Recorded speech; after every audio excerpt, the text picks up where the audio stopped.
Hey guys, how are you doing?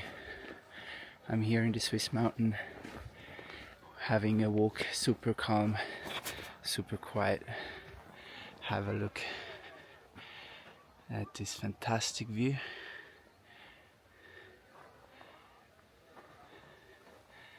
Yeah, a good way to calm down after a hectic week or two is have a walk in the nature, isn't it? So let's dive into the stuff. What was happening? What's happening? What's happening with THORChain? How does it involve Thorwallet? Is Thorwallet affected? And so on. So first of all, what I want to address is Thorwallet is an ecosystem project of THORChain because we were the first mobile application ever in this space to allow cross-chain swap, and this was done through THORChain before Maya existed and before Chainflip existed. It's true innovators, THORChain.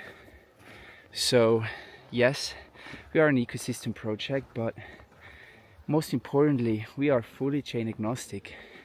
This needs to be understood. I was questioned by some people. So what happens with THORChain? What happens with Thorwallet? Are you going to create an own chain like Xverse or Multiverse or whatever it's called? Like, I don't understand. Why should a wallet need a chain? No, look, we are fully chain agnostic. We integrate any chain we want. Native Bitcoin, native Ethereum, native THORChain, Maya, Solana, and then we offer routes. And routes are offered through decentralized exchanges like DEXs, like Uniswap, for example.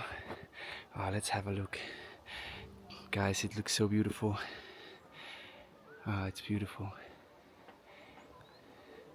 So like decentralized exchanges like Uniswap, like Trader Joe, on Avalanche or Arbitrum.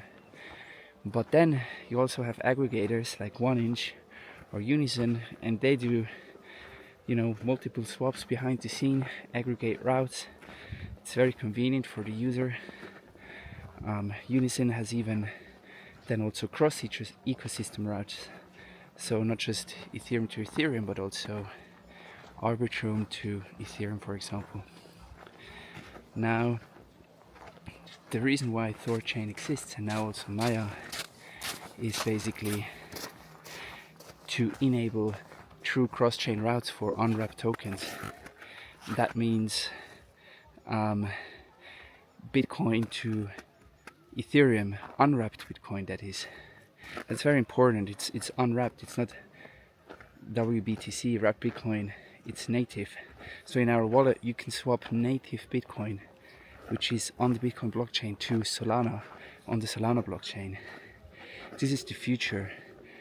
Users need to hold the native token and not wrapped token, and basically that's what THORChain does. So it's a decentralized exchange, but for layer 1 tokens, you can say, and the L1 in itself. That said, we are fully chain agnostic, and we were very strategic when we were the launch partner of Maya, which is a fork of THORChain, because we knew a wallet needs to be profitable, and the way to be profitable is through swaps mainly. Now we have MasterCards too, but swaps is the main source, at least for now.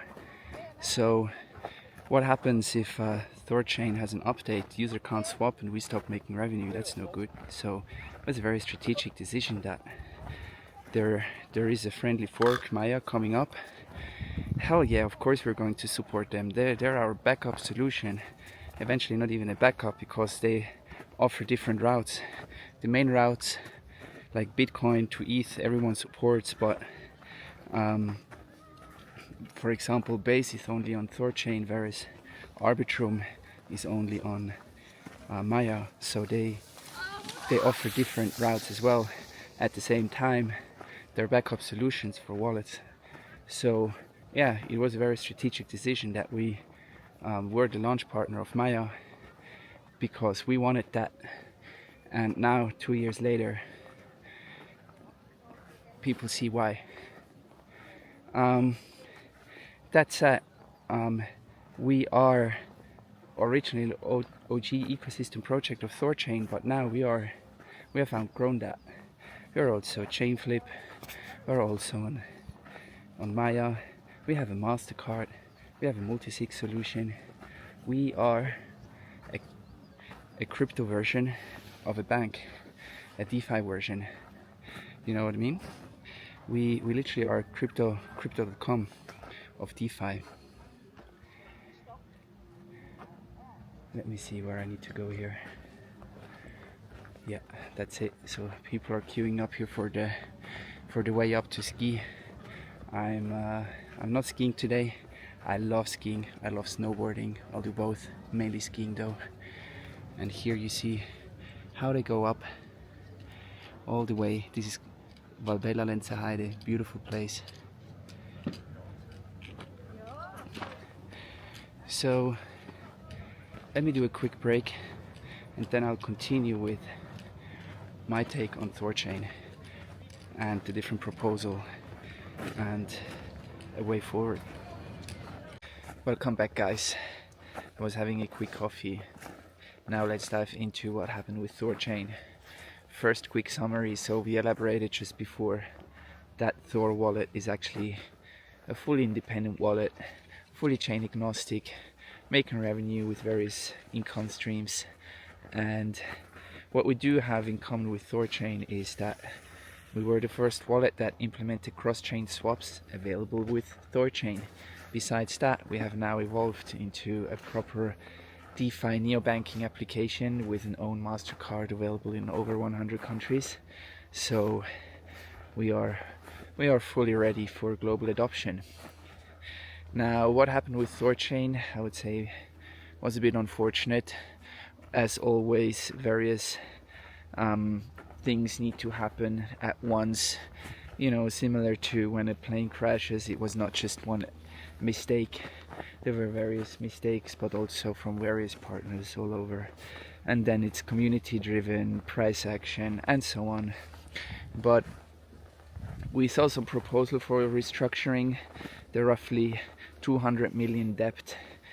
They're not per se bad debt, or they're not bad debt in terms of like over collateralized protocol, lending protocol, where there was a hack and now there is a hole. The problem is rather the architecture, that if all want to withdraw at once, then the protocol cannot handle it. It's pretty much like a normal bank, how bank run works. Now, unfortunately, with using a Mimir, such a bank run was pretty much activated, and then let's say a healthy protocol where you could have unwind that over some years with just natural repayments while not accepting new inflows, new loans. Everyone suddenly wanted to withdraw at once, and then on crypto Twitter this gets broadcasted all over the place. So literally everyone crawls out of the hole and wants to have the money back. Understandable definition of a bank run. Now there are several proposals for recovering and restructuring, and yesterday I think there was a breakthrough. First, Pedro from Thorwallet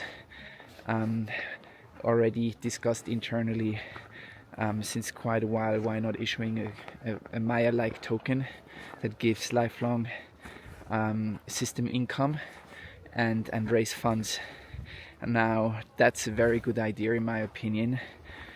To be honest, who wouldn't want an interest-bearing real yield token of THORChain, one if not the major cross-chain DeFi infrastructure in the place? To be honest, I would buy that token. It's not a token to speculate, it's a token for passive income. It's roughly 10 times bigger than the Maya token. It's a brilliant idea, but it has a problem, that proposal, and it's how you raise 200 million in a short amount of time frame. Now Alux from Maya made a proposal to turn that debt into equity, basically give those tokens to the 200 million dollars debt, turn them into equity, and then start a liquidity pool. Oh, there is a helicopter. That's Rega. That means someone just had an accident. I don't know if you see, but it's probably like 3-4 times a day where someone, has an accident, breaks a leg, and then they come and get you with the helicopter, and then they fly you into the hospital. Normal things here in the mountain.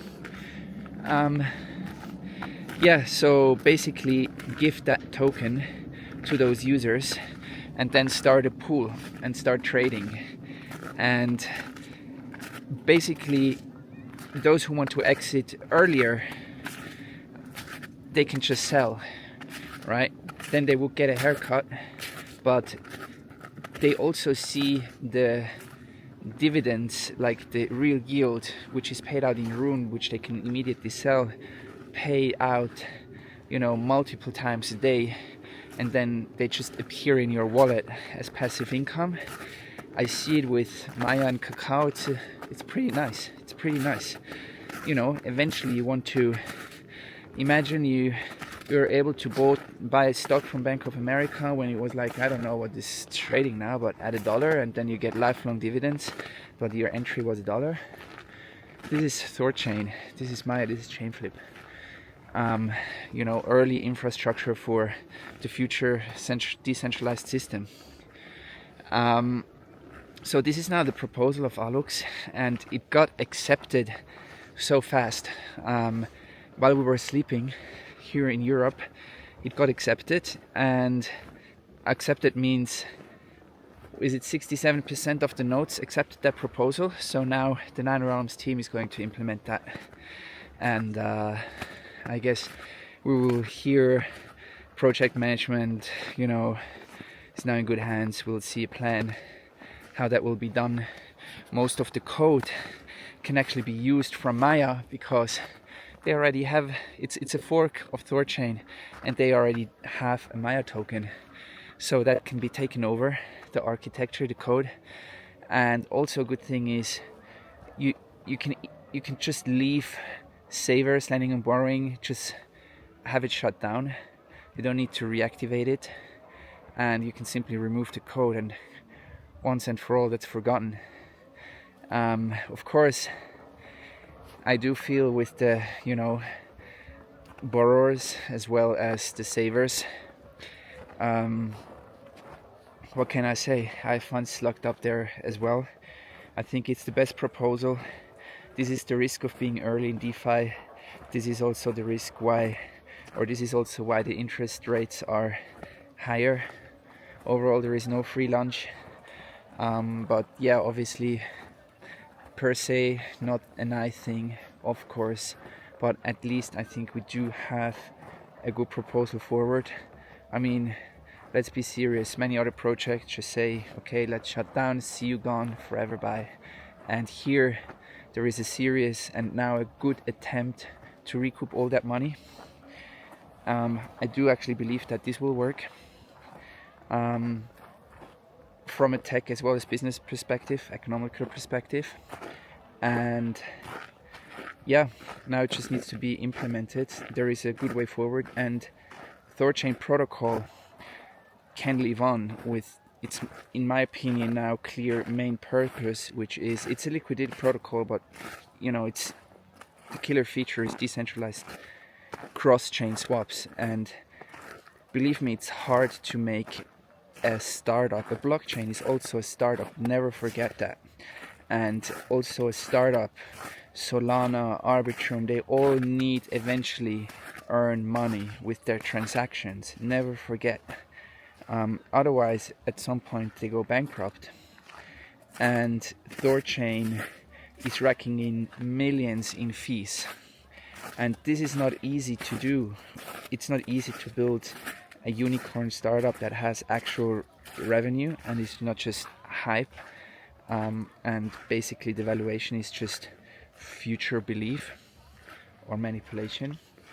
So yeah, that's my take. I think it's a good proposal. I will try to get some of those THORChain yield tokens. I think they're good investments for long term, as I believe THORChain volume will grow, and then so will the dividends. And yeah, so much to that. It was a longer video, I know, but I hope I was able to give you some information and just have a look at this beautiful view. Alright, talk to you soon, guys.